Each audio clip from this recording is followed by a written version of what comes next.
আচ্ছা, গত ক্লাসে বাড়ির কাজটা কি করেছো তোমরা মেয়েরা? জি মিস। আচ্ছা, তাহলে একটু সমাধানটা খেয়াল করো। আমাদের কোশ্চেনে কি ছিল? যে নিট ক্ষতি দেওয়া আছে ২৭,০০০ টাকা, ধরে হিসাবকালের শেষ তারিখের আর্থিক অবস্থা নিরূপণ করো। নূরজাহান বলো তো, এখানে স্থায়ী সম্পদ কি করেছো বাড়ির কাজে?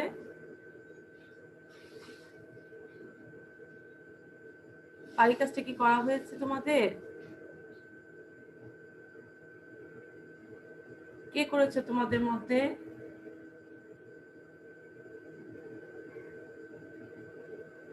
কথা শোনা যাচ্ছে?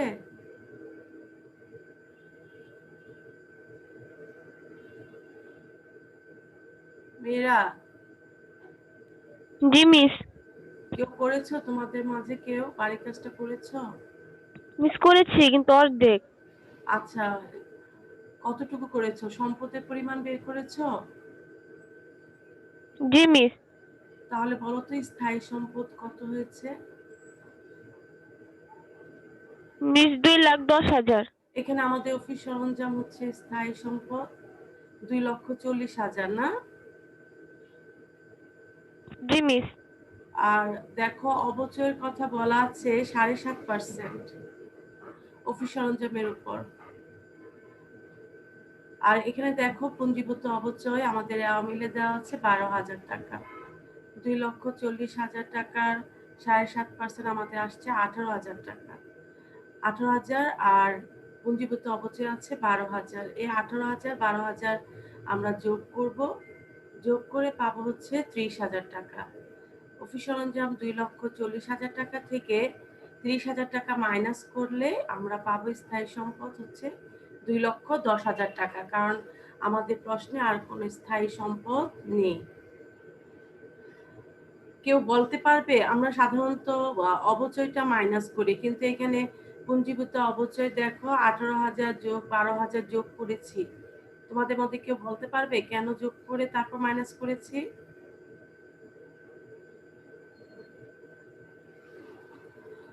তোমরা যখন কলেজে উঠবে তখন এই অবচয় সংক্রান্ত অঙ্ক করবে। অবচয়ের উপরই পুরো একটা চ্যাপ্টার আছে।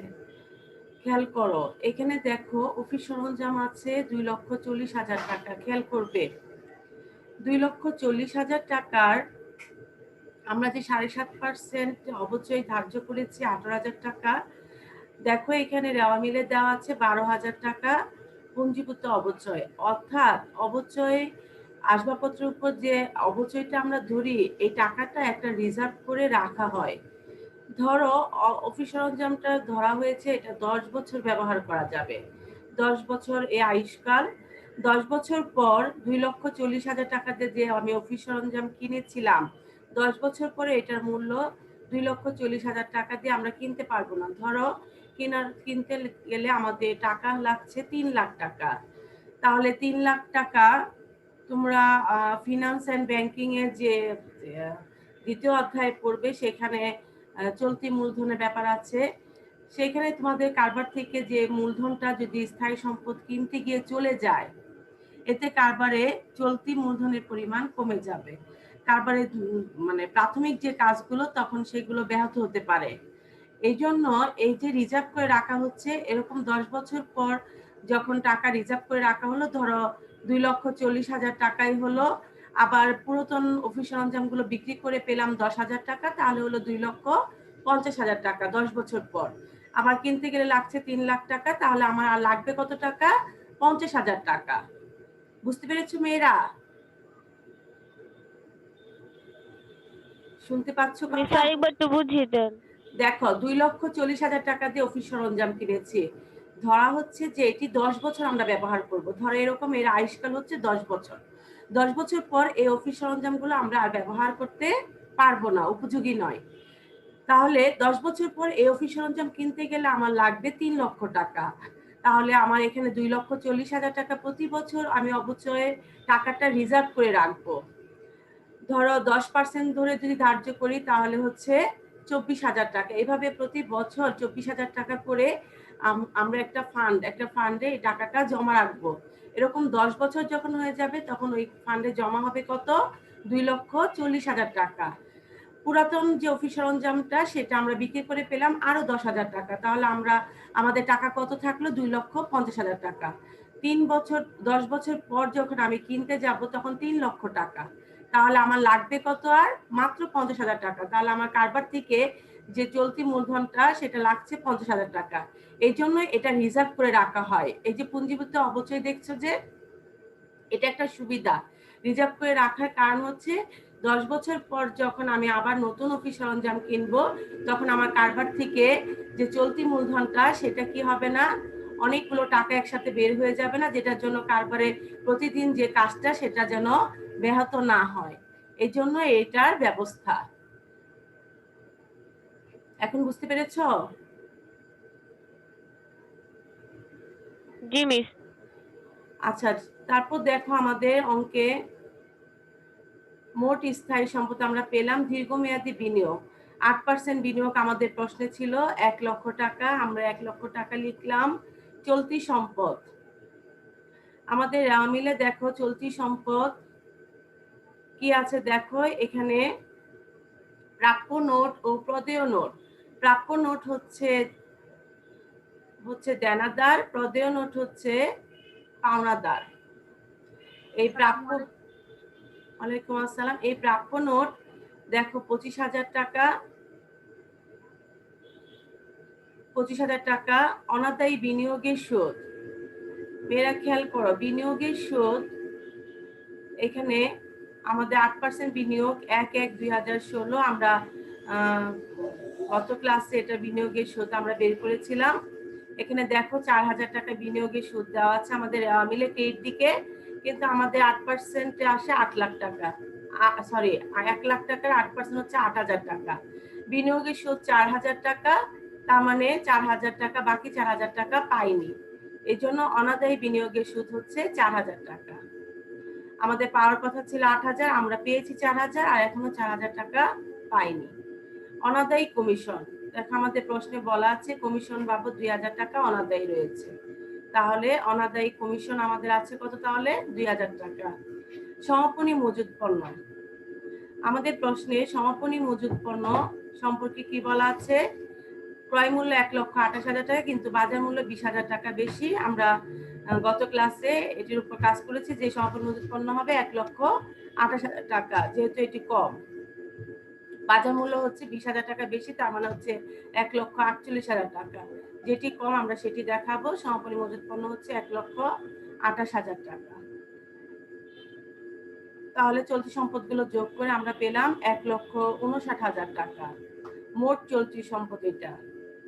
আমরা 3 ধরনের সম্পদ পেলাম। এক হচ্ছে স্থায়ী সম্পদ 2,10,000 টাকা, দীর্ঘমেয়াদী বিনিয়োগ পেলাম 1 লক্ষ টাকা, মোট চলতি সম্পদ পেলাম হচ্ছে 1,59,000 টাকা। 3টা সম্পদ যোগ করে আমাদের মোট সম্পদ হচ্ছে 4,69,000 টাকা।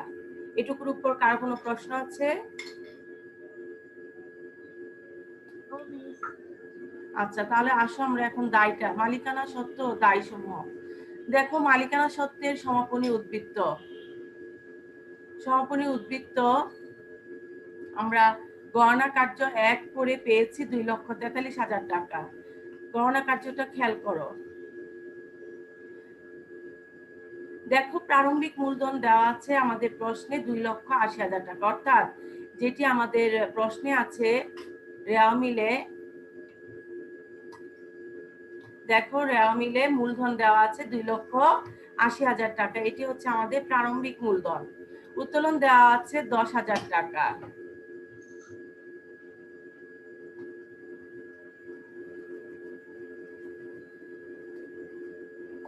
তাহলে আমাদের প্রারম্ভিক মূলধন 2,80,000 টাকা। আমাদের প্রশ্নে কি বলেছে? আমাদের প্রশ্নে বলেছে নিট ক্ষতি 27,000 টাকা ধরে হিসাবকালের শেষ তারিখে আর্থিক অবস্থা নিরূপণ করো। আমাদের প্রশ্নে নিট ক্ষতি দেওয়া আছে। আমরা জেনেছি যদি লাভ হয় অর্থাৎ নিট মুনাফা হয় তাহলে মালিকানা সত্ত্বের পরিমাণ কি হয়ে যাবে? বেড়ে যাবে। তখন মূলধনের সাথে কি হবে? যোগ হবে। আর যখন ক্ষতি হবে তখন মালিকানা সত্ত্বের পরিমাণ কি হয়ে যাবে? কমে যাবে, অর্থাৎ মূলধন থেকে কি হবে? মাইনাস হবে। দেখো মাইনাস নিট প্রতি প্রশ্নে প্রদত্ত, যেহেতু প্রশ্নে দেওয়া আছে আমাদের ২৭,০০০ টাকা, এই জন্য ২,৮০,০০০ টাকা থেকে ২৭,০০০ টাকা মাইনাস করেছি। মাইনাস করে পেলাম কত? ২,৫৩,০০০ টাকা। আমাদের রেওয়া মিলে উত্তোলন বাবদ ছিল ১০,০০০ টাকা।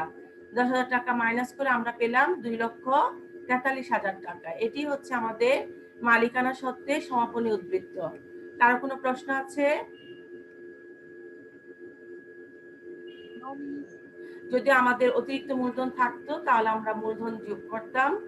যদি এখানে পণ্য উত্তোলন বাবদ থাকতো তাহলে এখানে উত্তোলনের নগদ উত্তোলনের সাথে পণ্য উত্তোলনটা যোগ করে তারপর আমরা মাইনাস করতাম। যদি এখানে আয়কর থাকতো তাহলে আমরা মাইনাস করতাম। যদি সাধারণ সঞ্চিতি থাকতো আমাদের প্রশ্নে তাহলে আমরা প্লাস করতাম। যেহেতু এগুলো কিছু নেই, যা আছে কোশ্চেনে আমরা সেই অনুযায়ী আমাদের মালিকানা সত্ত্বে সমাপনী উদ্বৃত্ত বের করলাম। এখন দেখো মালিকানা সত্ত্বে সমাপনী উদ্বৃত্ত গণনা কার্য ১ আমরা ব্র্যাকেটে দিব। যখনই কোনো গণনা কার্য করব তখন পর্যায়ক্রমে আমরা নাম্বার লিখব। গণনা কার্য ১, গণনা কার্য ২ এভাবে লিখব। তারপর দেখো দীর্ঘমেয়াদী দায়। আমাদের রেওয়া মিলে অর্থাৎ প্রশ্নে আমাদের 10% বন্ধকি ঋণ দেওয়া আছে ১/২/২০১৭ তারিখে ১,২০,০০০ টাকা। এটি আমাদের দীর্ঘমেয়াদী দায়।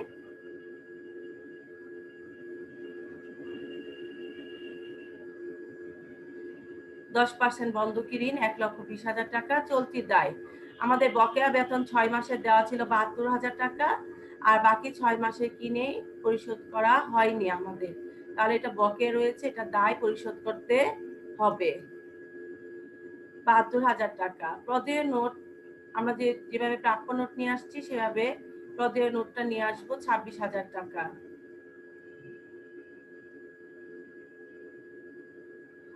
আমি বলেছিলাম যে প্রাপ্য নোট দেনাদা, প্রদেয় নোট পাওনাদা, আসলে না, প্রাপ্য নোট হচ্ছে তোমার হচ্ছে বিল, প্রদেয় বিল, প্রাপ্য বিল যেরকম সেটার কথা বলা হয়েছে। প্রাপ্য নোট হচ্ছে প্রাপ্য বিল আর প্রদেয় নোট হচ্ছে প্রদেয় বিল। তো প্রদেয় নোট হচ্ছে ২৬,০০০ টাকা। অগ্রিম প্রাপ্ত বাড়ি ভাড়া, অগ্রিম প্রাপ্ত বাড়ি ভাড়া ৩,০০০ টাকা। ৬,০০০ টাকা বাড়ি ভাড়া আয় দেওয়া হয়েছিল সেখানে ২ বছরের জন্য, তার মানে ৩,০০০ টাকা আমরা অগ্রিম প্রাপ্ত বাড়ি ভাড়া পেয়েছি। বকেয়া বন্ধকি ঋণের সুদ ৫,০০০ টাকা, আমরা গত ক্লাসে এগুলো নিয়ে আলোচনা করেছিলাম। মোট চলতি দায় দেখো তাহলে ১,০৬,০০০ টাকা। মোট দায় তাহলে মানে দীর্ঘমেয়াদী দায় ১,২০,০০০ টাকা আর চলতি দায় হচ্ছে ১,৬,০০০ টাকা। এই হচ্ছে আমাদের মোট দায় হচ্ছে ২,২৬,০০০ টাকা। মালিকানা সত্ত্ব এবং দায় আমরা যোগ করে পেলাম ৪,৬৯,০০০ টাকা। তার মানে আমাদের আর্থিক অবস্থা বিবরণীর যোগফল হচ্ছে ৪,৬৯,০০০ টাকা। এটুকু বুঝতে পেরেছ? কার কোনো প্রশ্ন থাকলে বলো।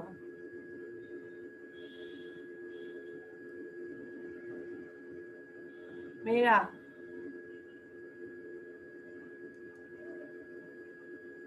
সুমাইয়া বুঝতে পেরেছ? জি মিস। তামান্না?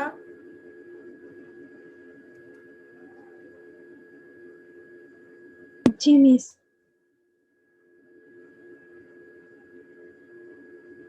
ঠিক আছে, দেখো তামান্না পড়ো, প্রশ্নটা পড়ো।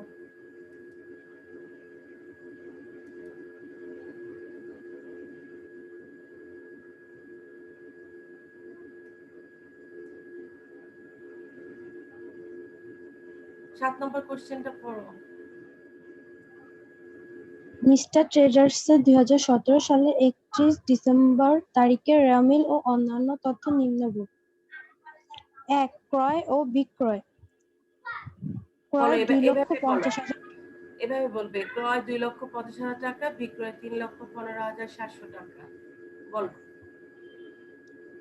ক্রয় ২,৫০,০০০ টাকা, বিক্রয় ৩,১৫,৭০০ টাকা, পরিবহন ১৫,০০০ টাকা, বেতন ও ভাতা ৩০,০০০ টাকা, কর ও অভিকর ১৪,৫০০ টাকা, দস্তরি ৭,৫০০ টাকা ১৮,০০০, স্টেশনারি ৪,০০০ টাকা, বন্দর চার্জ ১২,০০০ টাকা, ইজারি ভাড়া ও প্রাপ্ত লভ্যাংশ ৬,৫০০ টাকা ৩০,০০০ টাকা।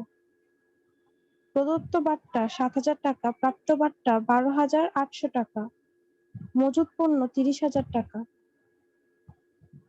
তারপর অন্যান্য তথ্য অবিক্রিত পণ্যের মূল্যায়ন করা হয়েছে ১,৩০,০০০ টাকা, এর মধ্যে ২,৫০০ টাকার মণিহারি মজুত আচ্ছা রয়েছে। আচ্ছা নূরজাহান একটু বলতে পারবে এই যে অবিকৃত পণ্যের মূল্যায়ন করা হয়েছে ১,৩০,০০০ টাকা, এটা কি? রাইট, সমাপনী মজুত পণ্য। এখন এখানে বলছে এর মধ্যে ২,৫০০ টাকা মণিহারি মজুত রয়েছে, তাহলে কি করতে হবে? সমাপনী মজুত পণ্য আসলে কি ১,৩০,০০০ টাকা? কত হবে?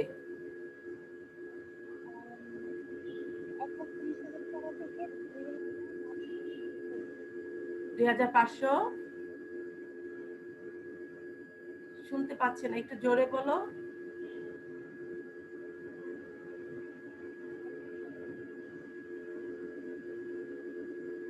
অন্য কেউ বলতে পারবে? নূরজাহান বলেছে ঠিকই, অন্য কেউ? তামান্না?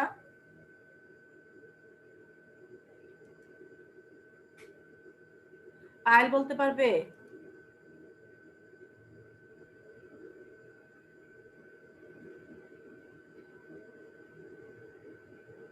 মেয়েরা শুনতে পাচ্ছ?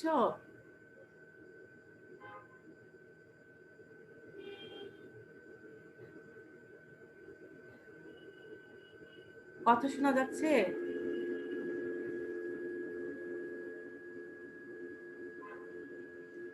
মেয়েরা শুনতে পাচ্ছ? জি মিস। আচ্ছা, কেউ বলতে পারবে মোট সমাপনী মজুত পণ্য তাহলে কত হবে? দেখো, সমাপনী মজুত পণ্য এখানে বলছে নূরজাহান ১,৩০,০০০ টাকা, এর মধ্যে ২,৫০০ টাকা মণিহারি মজুত রয়েছে। তাহলে এটার মধ্যে যেহেতু মণিহারি মজুত রয়েছে, অর্থাৎ অব্যবহৃত মণিহারি যেটা ব্যবহার হয়নি সেটা মজুত রয়েছে এটার ভিতর। তাহলে কি করতে হবে? আমাদের মাইনাস করতে হবে না? জি মিস। তাহলে ১,৩০,০০০ টাকা থেকে ২,৫০০ মাইনাস করলে কত হবে? হ্যাঁ, এটাই হবে আমাদের সমাপনী মজুত পণ্য। ঠিক আছে, তারপর বলো, তামান্না পড়ো। ধারে বিক্রয় ১০,০০০ টাকা ও ক্রয় ৫,০০০ টাকা হিসাবভুক্ত হয়নি। আচ্ছা, ৩ কর বাবদ একটু ১৫০০ দাঁড়াও, টাকা বকেয়া একটু দাঁড়া, রয়েছে। একটু থামো তামান্না, আমরা সাথে সাথে সমন্বয়গুলো আলোচনা করে নিই। ধারে বিক্রয় ১০,০০০ টাকা, ক্রয় ৫,০০০ টাকা হিসাবভুক্ত হয়নি। এখন আমাদের তাহলে এই সমন্বয়ে কি করতে হবে? কে বলতে পারবে বলো তো? নূরজাহান বলতে পেরেছো, এটা ১ নম্বর সমন্বয়। তোমাদের মধ্যে কেউ পায়েল বলতে পারবে? পায়েল কিংবা সুমাইয়া, নাফিসা, যে কেউ বলতে পারবে? ধারে বিক্রয় এত টাকা আর ক্রয় ৫,০০০ টাকা হিসাবভুক্ত হয়নি, আমাদের এখন কি করতে হবে তাহলে? এই সমন্বয়টির কাজ কি?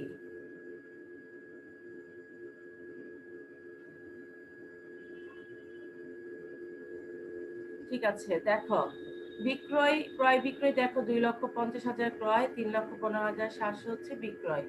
তাহলে ক্রয় বিক্রয় মিলে দেওয়া আছে তাহলে কি করতে হবে আমাদের? এখানে ধারে বিক্রয়ের সাথে কি সম্পর্ক? প্রত্যেকটা লেনদেনের দুটি পক্ষ আমরা জেনেছি। ধারে বিক্রয় জাবেদাটা কেউ বলতে পারবে তোমাদের মধ্যে? ধারে বিক্রয় জাবেদা কি হবে?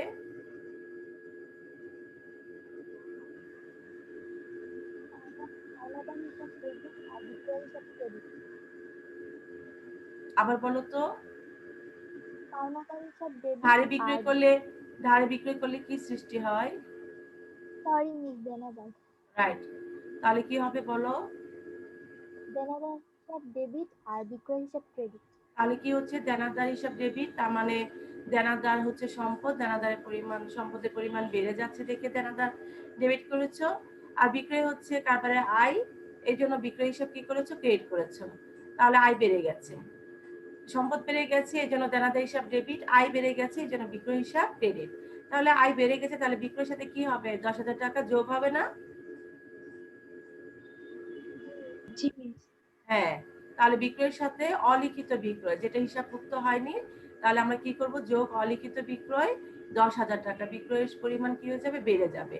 পাশাপাশি কি হবে, আমাদের মিলে দেখো মানে প্রশ্নে কি দেওয়া আছে এখানে, ক্রয় বিক্রয়, কর বিক্রয়, স্টেশনারি, বন্দর চার্জ, ইজারা ভাড়া, আমাদের অন্য কিছু নেই। আচ্ছা, যদি এখানে দেনাদার পানাদার থাকলো তাহলে কি হতো, দেনাদারের সাথে কি হতো, যোগ হতো। ঠিক তাহলে ক্রয় অলিখিত ক্রয় হিসাবে ক্রয় পরিমাণ কি হয়ে যাবে, বেড়ে যাবে, যোগ হবে। কর বাবদ দেখো 1,500 টাকা বকেয়া রয়েছে, পক্ষান্তরে অভিকর 500 টাকা অগ্রিম প্রদান করা হয়েছে। বলতো এই সমন্বয়ে কি করতে হবে, আমাদের কি কাজ করতে হবে, কে বলতে পারবে? যেই পারো একটু বলো তোমাদের মধ্যে। মিস বকে অভিকর মানে কি? ট্যাক্স যেটার ট্যাক্সের এখানে যেটা কর অভিকর মানে দুইবার করের ধার্য করা হচ্ছে, মানে কর এটা এক ধরনের খরচই। হ্যাঁ, কর খরচটা দেখো, খরচ খরচ বকেয়া হলে কি হয় আর খরচ অগ্রিম হলে কি হয় বলো তো?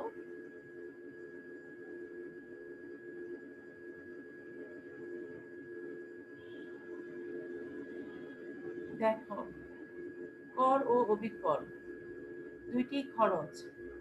দেখো রেওয়া মিলে 14,500 টাকা, একটি বকেয়া রয়েছে আর একটি অগ্রিম, তাহলে কি করতে হবে,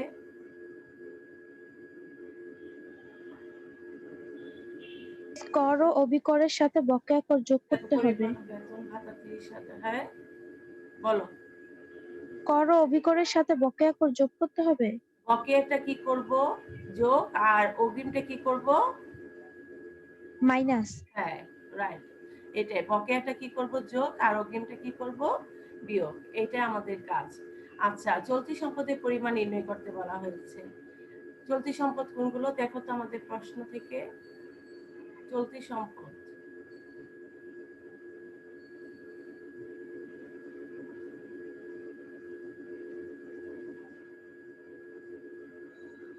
দেখো, ধারে পণ্য বিক্রয়, দেনাদার সৃষ্টি হয়েছে, তাহলে দেনাদার চলতি সম্পদ 10,000 টাকা, ঠিক আছে।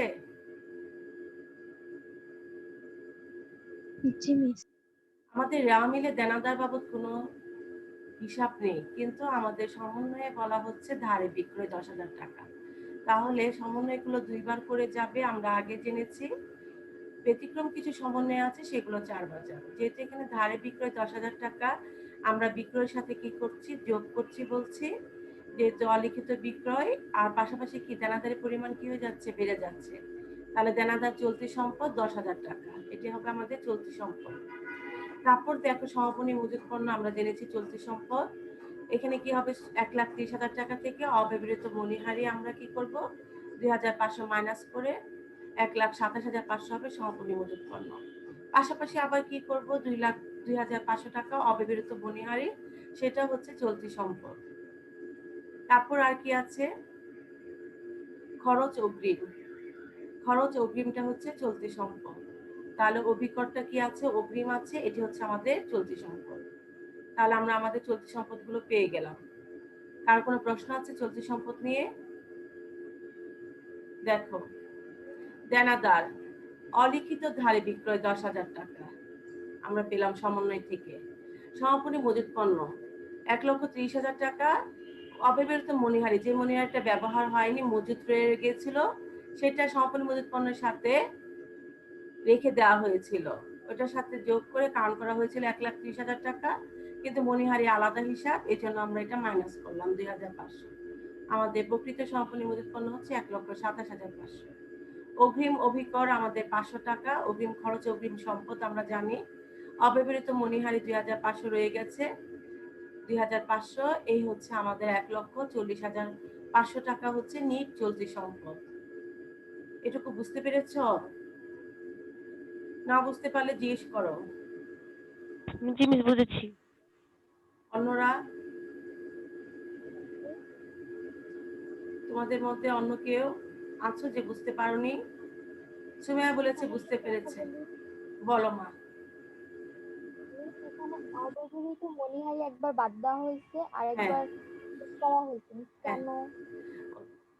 অব্যবহৃত মণিহারি দেখো, এই মণিহারিটা যদি তোমাদের এখানে কাজ করা হতো আরো কিছু, তাহলে এই সমন্বয়ের আইটেমটা 4 বার যেত।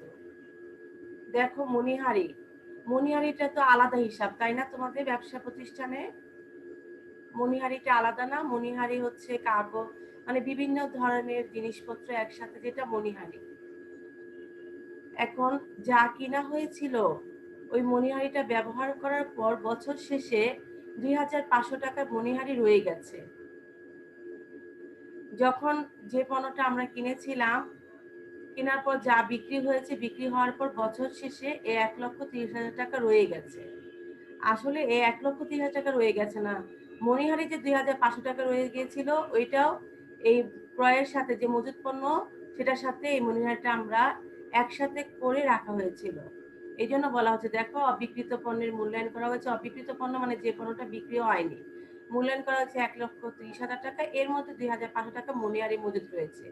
যেহেতু এই 2,500 টাকা এটার মধ্যে মজুত রয়েছে, তাহলে আমরা মাইনাস করব। মাইনাস করে আসলে প্রকৃত সমাপনী মজুত পণ্য হচ্ছে আমাদের 1,27,500 টাকা। 2,500 টাকা আমাদের অব্যবহৃত মণিহারি, যে মণিহারিটা ব্যবহার হয়নি, অব্যবহৃত রয়ে যায়, সেটা হচ্ছে সম্পদ। সেটা কি হিসাবে গণ্য হয়? চলতি সম্পদ হিসাবে গণ্য হয়। কি হিসাবে? চলতি সম্পদ। হ্যাঁ, এই জন্য এই অব্যবহৃত মণিহারিটা যেটা রয়ে গেছে, এটা প্রতিষ্ঠানের জন্য সম্পদ হিসাবে গণ্য হচ্ছে, যেটা কি চলতি সম্পদ। এই জন্য অব্যবহৃত মণিহারি আলাদাভাবে আবার আসলো 2,500 টাকা। ভুলবশত এই মজুত পণ্যের সাথে যোগ করা হয়েছিল। আমাদের তো হিসাব বিজ্ঞানে এক টান দিয়ে কেটে আবার এটা ঠিক করতে পারি না। এই জন্য যদি প্লাস করা হয়, তাহলে আমরা সেটা মাইনাস করি, আর যদি মাইনাস করা হয়, তাহলে সেটা আমরা কি করি? প্লাস করি। যেহেতু এটা প্লাস করা হয়েছিল, এই জন্য আমরা মাইনাস করেছি, করে এটাকে সংশোধন করেছি। তাহলে এই 2,500 টাকা অব্যবহৃত মণিহারি আলাদা একটা হিসাব, এটা চলতি সম্পদ হিসাবে গণ্য করা হয়। প্রতিষ্ঠানের অব্যবহৃত মণিহারি হচ্ছে চলতি সম্পদ। আমরা একেবারে প্রথম দিকে যে ক্লাস করেছি, তোমরা তোমাদের পাঠ্য বই দেখবে চলতি সম্পদ কোনগুলো আছে, সেখানে অব্যবহৃত মণিহারি হচ্ছে সম্পদ হিসাবে গণ্য হয়, কারণ এটি কি হয়নি? ব্যবহার হয়নি, রয়ে গেছে, এই জন্য এটি সম্পদ হিসাবে গণ্য করা হয়। বুঝতে পেরেছো? জি মিস। আচ্ছা, তারপর দেখো আমাদের কোশ্চেনে বলা হচ্ছে বিশদ আয় বিবরণীর সাহায্যে মোট মুনাফা বা ক্ষতি নির্ণয় করো। মোট মুনাফা বা ক্ষতি নির্ণয় করো। আমাদের খ নম্বর প্রশ্ন, নিষ্ঠা ট্রেডার্সের বিশদ আয় বিবরণী। এখানে আংশিক লিখলাম, কারণ বিশদ আয় বিবরণী আমরা প্রথম কি বের করি? মোট মুনাফা বের করি, তারপর পরিচালন মোট মুনাফা অথবা ক্ষতি, পরিচালন মুনাফা অথবা ক্ষতি, তারপর একদম সর্বশেষ হচ্ছে নিট মুনাফা অথবা ক্ষতি। যেহেতু আমাদের এখানে পুরোটা করতে হচ্ছে না, আমাদের খ প্রশ্নে শুধুমাত্র মোট মুনাফা নির্ণয় করতে বলা হয়েছে, এই জন্য আমরা মোট মুনাফা পর্যন্ত করছি। এখানে দেখো আমাদের প্রশ্নে কি বলা আছে। প্রশ্নে দেখো বিক্রয় দেওয়া আছে 3,15,700। এখানে প্রশ্নের মিলে দেখো কিছু নেই, ফেরত পাবো তার কিছু নেই। যদি ফেরত থাকতো তাহলে আমরা মাইনাস করতাম, কিংবা কারবারি বাগটা থাকলে সেটাও মাইনাস করতাম। যেহেতু এখানে কিছু নেই, শুধু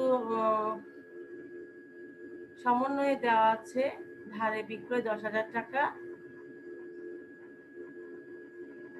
তাহলে বিক্রয় 3,15,700 যোগ অলিখিত ধারে বিক্রয়। এখানে তোমরা একটু লিখে নাও, আমি শুধু অলিখিত লিখেছি, তোমরা লিখে নাও অলিখিত ধারে বিক্রয় 10,000 টাকা। এই হচ্ছে 3,25,700 টাকা নিট বিক্রয়।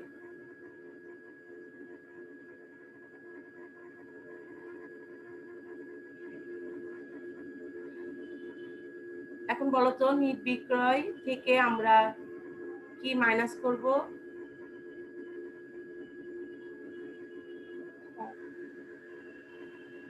নিট বিক্রয় থেকে কি মাইনাস করলে আমরা মুনাফা বা ক্ষতি পাবো বলো তো?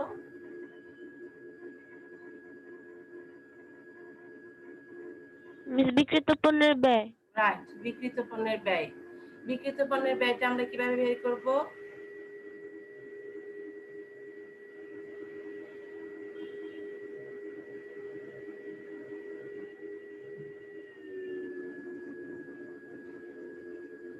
কেউ বলতে পারবে তোমাদের মধ্যে বিক্রিত পণ্যের ব্যয়টা কিভাবে বের করব? প্রারম্ভিক মজুত পণ্যের সাথে নিট ক্রয় যোগ করব। মোট বলো সুমাইয়া, বলো। নিট বিক্রয় থেকে মোট মুনাফা মাইনাস করলে বিক্রিত পণ্যের ব্যয় বের হয়। আমি বলছি বিক্রিত পণ্যের ব্যয় আমরা কিভাবে বের করব?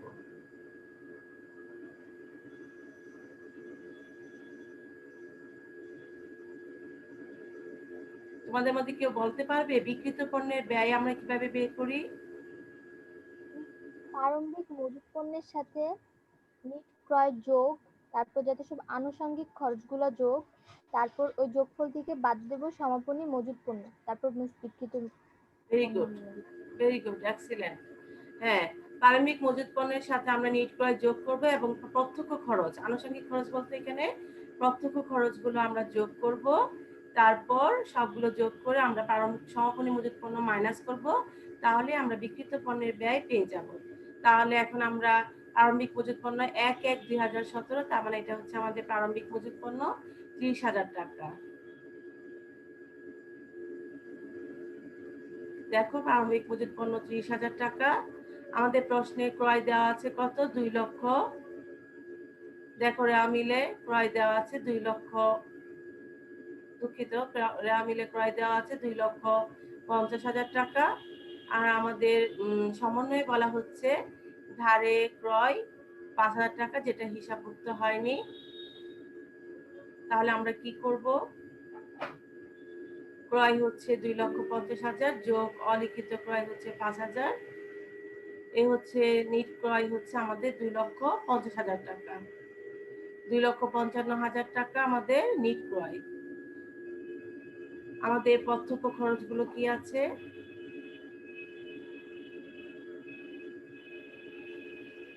দেখো আমাদের প্রত্যক্ষ খরচগুলো আছে, বন্দর চার্জ আছে, এখানে পরিবহন আছে, পরিবহন 15,000 টাকা, বন্দর চার্জ আছে আমাদের 12,000 টাকা। সমন্বয়ে আমাদের কিছু নেই। তাহলে পরিবহন দেখো 15,000, বন্দর চার্জ 12,000। আমরা প্রারম্ভিক মজুত পণ্য, নিট ক্রয়, প্রত্যক্ষ খরচগুলো যোগ করে পেলাম কত? 3,12,000 টাকা। সমাপনী মজুত পণ্য আমরা এর আগে জেনেছি যে অবিকৃত পণ্যের মূল্যায়ন 1,30,000 টাকা। 2,500 যেহেতু মনিহারি এটার মধ্যে অন্তর্ভুক্ত রয়েছে, তাহলে আমরা মাইনাস করব। মাইনাস করলে আমরা প্রকৃত সমাপনী মজুত পণ্য পেয়ে যাব। দেখো মাইনাস সমাপনী মজুত পণ্য 1,30,000 টাকা মাইনাস 2,500 টাকা, এই 1,27,500 টাকা। 3,12,000 টাকা থেকে 1,27,500 মাইনাস করলে হচ্ছে 1,84,500 টাকা। 3,25,700 থেকে 1,84,500 অর্থাৎ বিক্রিত পণ্যের ব্যয় মাইনাস করলে আমরা পেলাম কত? 1,41,200 টাকা। এটি হচ্ছে আমাদের মোট মুনাফা।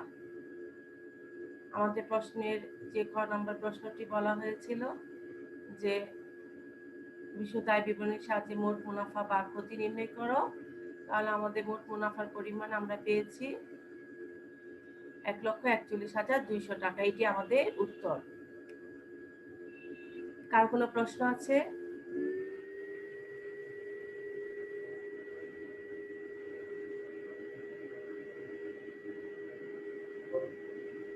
মেয়েরা, কার কোনো প্রশ্ন আছে তোমাদের?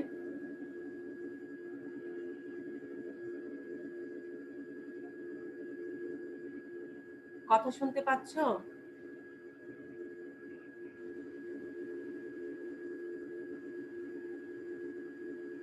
আমার কথা শোনা যাচ্ছে? জি মিস। কোনো প্রশ্ন আছে?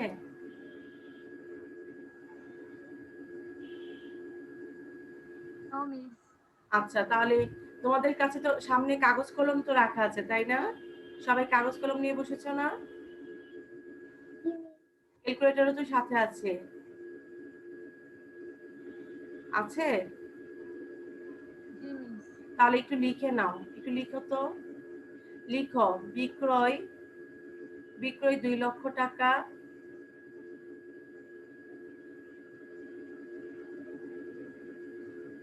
লিখেছ?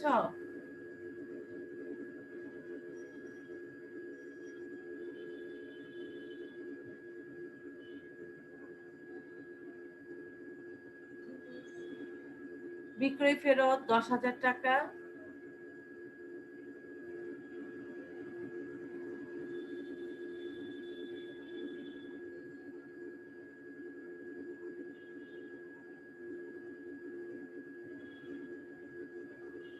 লিখেছি। ধারে পণ্য বিক্রয় যা হিসাবভুক্ত হয়নি। ধারে পণ্য বিক্রয় 50,000 টাকা যা হিসাবভুক্ত হয়নি। ধারে পণ্য বিক্রয় 50,000 টাকা যা হিসাবভুক্ত হয়নি।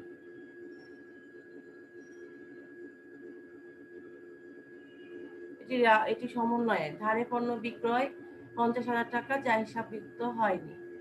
এখন বলো তো নিট বিক্রয় পরিমাণ কত হবে?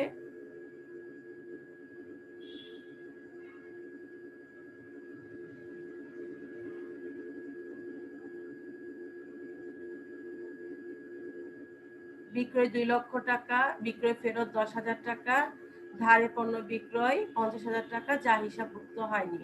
নিট বিক্রয় পরিমাণ কত?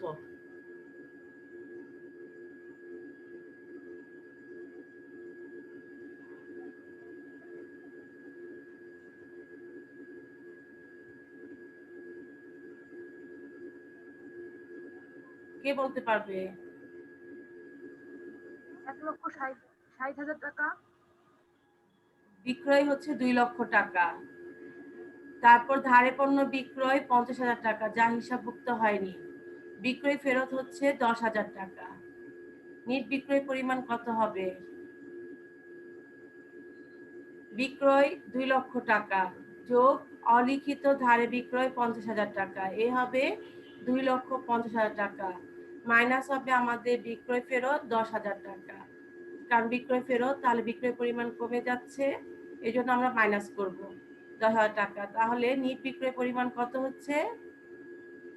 2,40,000। 2,40,000 টাকা। আচ্ছা, আমাদের প্রশ্নে দেখো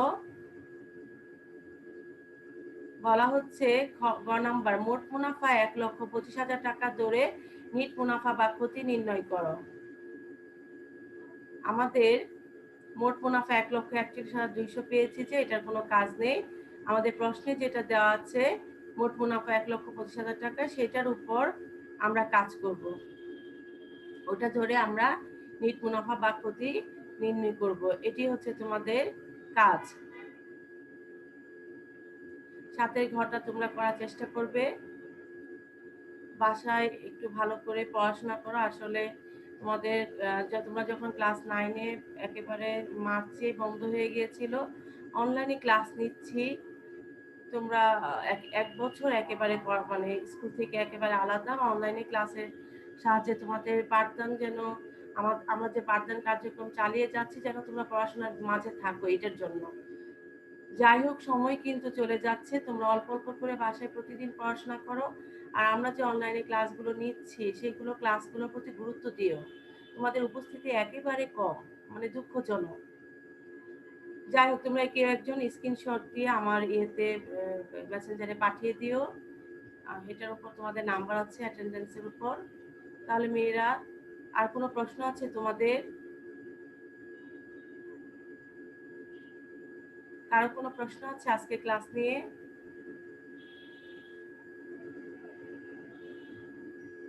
নূরজাহান, কোনো প্রশ্ন আছে?